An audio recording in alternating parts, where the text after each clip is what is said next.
Hello student, how are you? I am Anand Pandey. Welcome to Science Mantra. Today we are going to discuss about type of decomposition reactions. आज जो हम पढ़ने वाले हैं, जो आज हमारा टॉपिक है वो टाइप्स ऑफ डिकम्पोजिशन रिएक्शंस के बारे में है। ये क्लास 10th का फर्स्ट चैप्टर है, जिसके अंतर्गत हम लोगों ने अभी तक केमिकल रिएक्शंस के बारे में देखा था, कितने टाइप्स की केमिकल रिएक्शंस होते हैं या क्या होते हैं केमिकल रिएक्शंस में, कैसे रिएक्शंस होते हैं, उन सब चीज़ों को पढ़ा था। उसी में हम लोगों ने एक रिएक्शंस पढ़ा था डिकम्पोजिशन रिएक्शंस, तो उसके भी कुछ टाइप्स होते हैं, उसी को आज हम यहाँ पे डिस्कस करने वाले हैं। तो आइए चैप्टर को स्टार्ट करते हैं।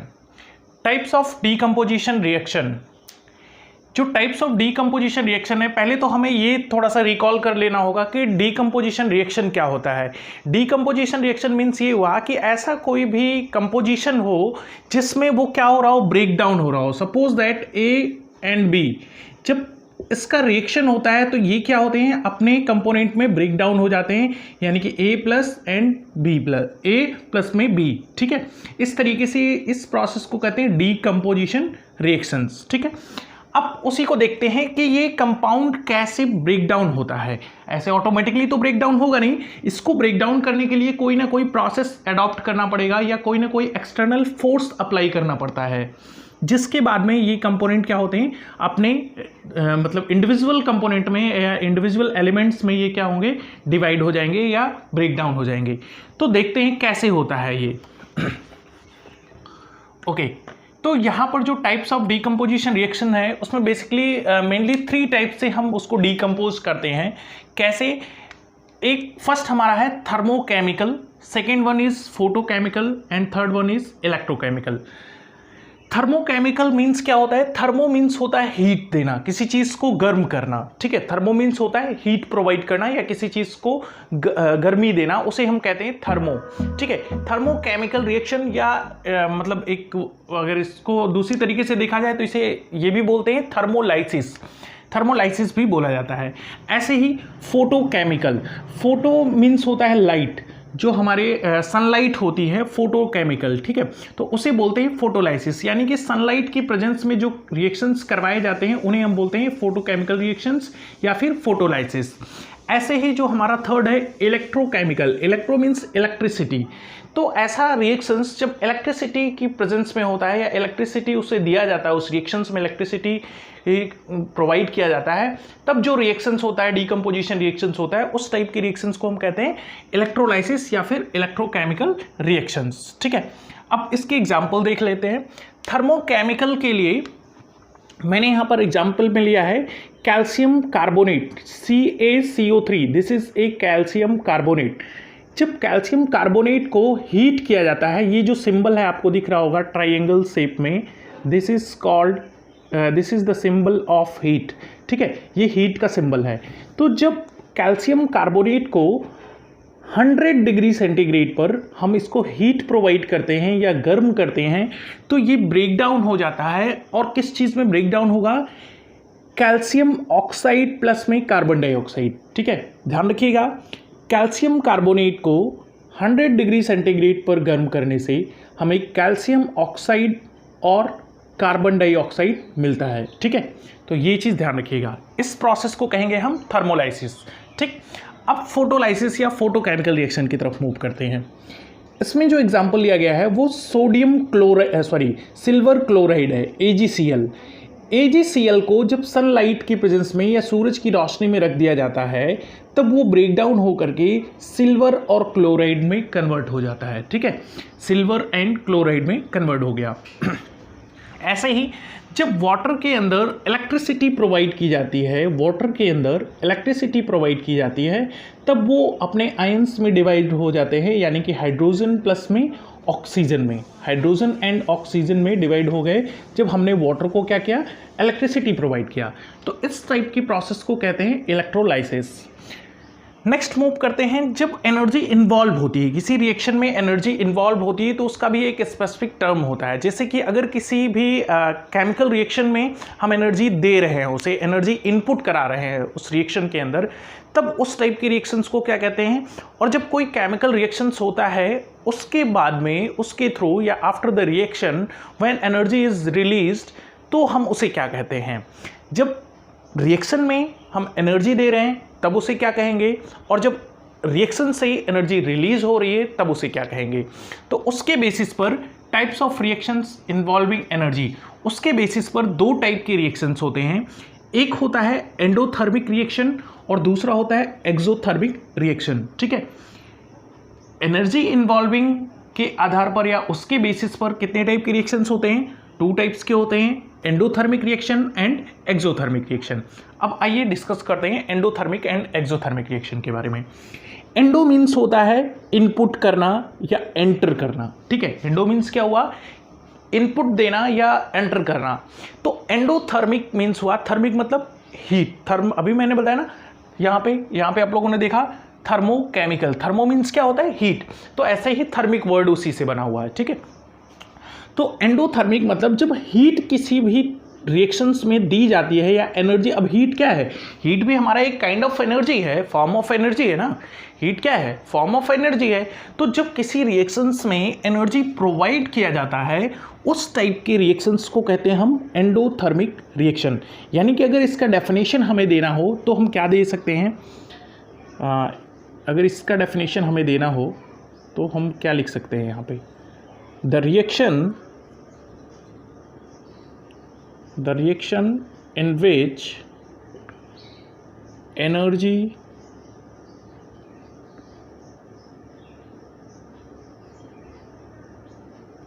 involves during the reaction, या involves ना करके required कर दें, the reaction in which energy is required, is required during the reaction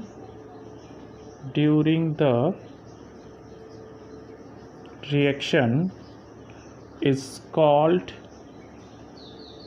क्या, एंडोथर्मिक रिएक्शन। ठीक है, ड्यूरिंग द रिएक्शन, इतना ही कर दे। ठीक, तो क्या कहलाएगा, एंडोथर्मिक रिएक्शन, जब एनर्जी की रिक्वायरमेंट होगी। अब एक्सोथर्मिक में देख लेते हैं, इसी का जस्ट अपोजिट। एक्सो मीन्स होता है निकलना, एक्सो मीन्स क्या होता है, निकलना। यानी कि the reaction in which energy is released is called exothermic reaction. Means ये हुआ कि वो रिएक्शन या ऐसा रिएक्शन जिसके बाद में या जिसके अंतर्गत क्या होता है, एनर्जी रिलीज्ड होती है, एनर्जी रिलीज्ड होती है, तब उस टाइप के रिएक्शंस को हम क्या कहते हैं, एक्सोथर्मिक रिएक्शन। यानी कि इसका डेफिनेशन अगर हमें लिखना हो तो क्या लिख सकते हैं, the reaction in which energy is released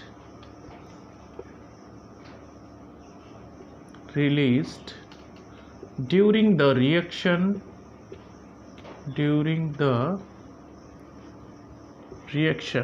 is called exothermic reaction।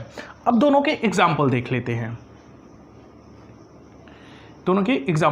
हैं, क्या क्या होता है। तो पहले मैं एंडोथर्मिक का बता रहा हूँ आपको, यहाँ पे एंडोथर्मिक का रिएक्शन। ठीक है, एग्जाम्पल, ये एंडोथर्मिक है, यहाँ स्पेस कम है इसलिए मैं इधर लिख दे रहा हूँ। या एक काम करते हैं, इसको मैं इरेज कर दे रहा हूँ, आप चाहें तो इसको वीडियो को पॉज करके नोट कर सकते हैं। ओके,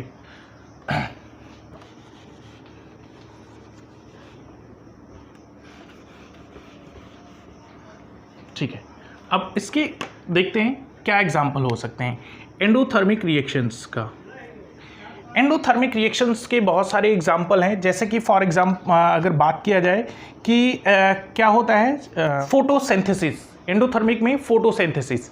जैसे फोटोसिंथेसिस का नाम आप लोगों ने सुना होगा कि प्लांट्स क्या करते हैं, फोटोसिंथेसिस रिएक्शंस करते हैं, जिसके बाद में वो क्या करते हैं, अपने फूड का फॉर्मेशन करते हैं। ठीक है, अब फोटोसिंथेसिस कैसे हो रहा है, फोटोसिंथेसिस फोटोकेमिकल रिएक्शन हो रहा है, फोटोलाइसिस यानी कि सनलाइट की प्रेजेंस में वो बनाते हैं, यानी कि सनलाइट क्या है, एनर्जी है, और वो कहाँ दिया जा रहा है, प्लांट्स को दिया जा रहा है, या प्लांट्स जब वो एनर्जी लेता है तभी जाकर के फोटोसिंथेसिस कर पाता है। ठीक है, तो क्या होता है उसमें, प्लांट्स एनवायरनमेंट से कार्बन डाइऑक्साइड लेगा, प्लस में H2O लेगा।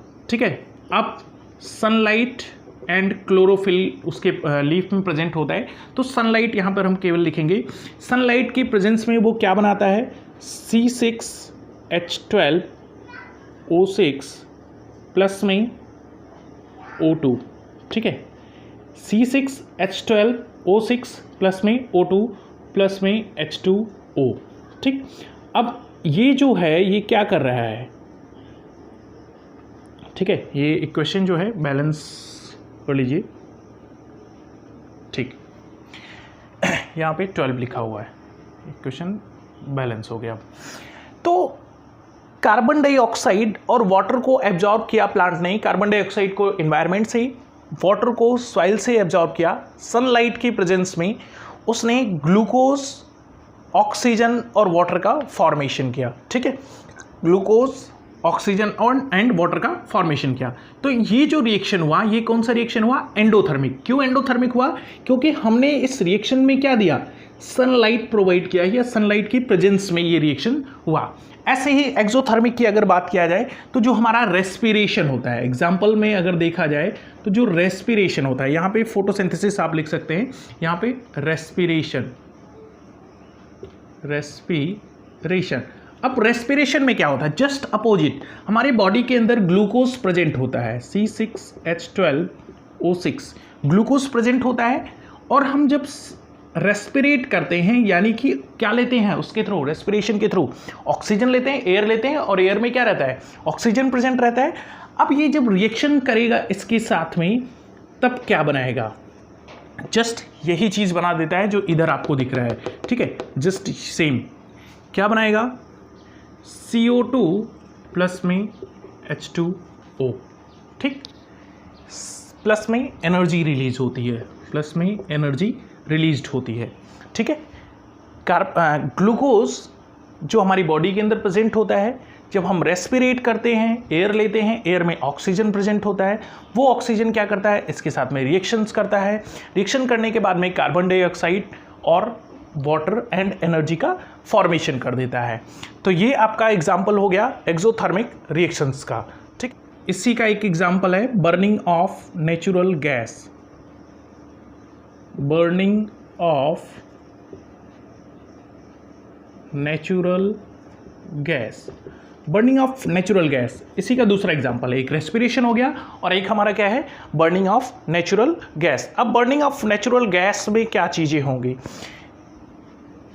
CH4, ठीक है, प्लस में O2 गिब्स। अब ये क्या चीज़ देगा, ये बनाएगा CO2 प्लस में H2O। ठीक है, ये बैलेंस नहीं है, बैलेंस कर लीजिएगा इसको।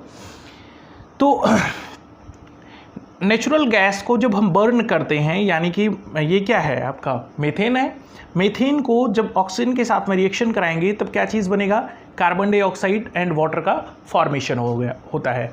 तो ये जो रिएक्शंस थे हमारे, ये किसका था, एंडोथर्मिक का, और ये किसका था, एक्सोथर्मिक का। मैं एक बार फिर से रिपीट कर दे रहा हूँ कि एंडोथर्मिक रिएक्शन कौन होते हैं, ऐसे रिएक्शन या those reactions in which energy is required for the reaction. Those reaction in which energy is required for reactions is called endothermic reaction। यानी कि ऐसा reactions जिसके अंतर्गत या जिसके अंदर एनर्जी की रिक्वायरमेंट होती है, तो उस टाइप के रिएक्शंस को कहेंगे हम एंडोथर्मिक रिएक्शन। ठीक है, एग्जाम्पल में हम लोगों ने देखा फोटोसिंथेसिस, जो प्लांट करते हैं अपने फूड फॉर्मेशन के लिए।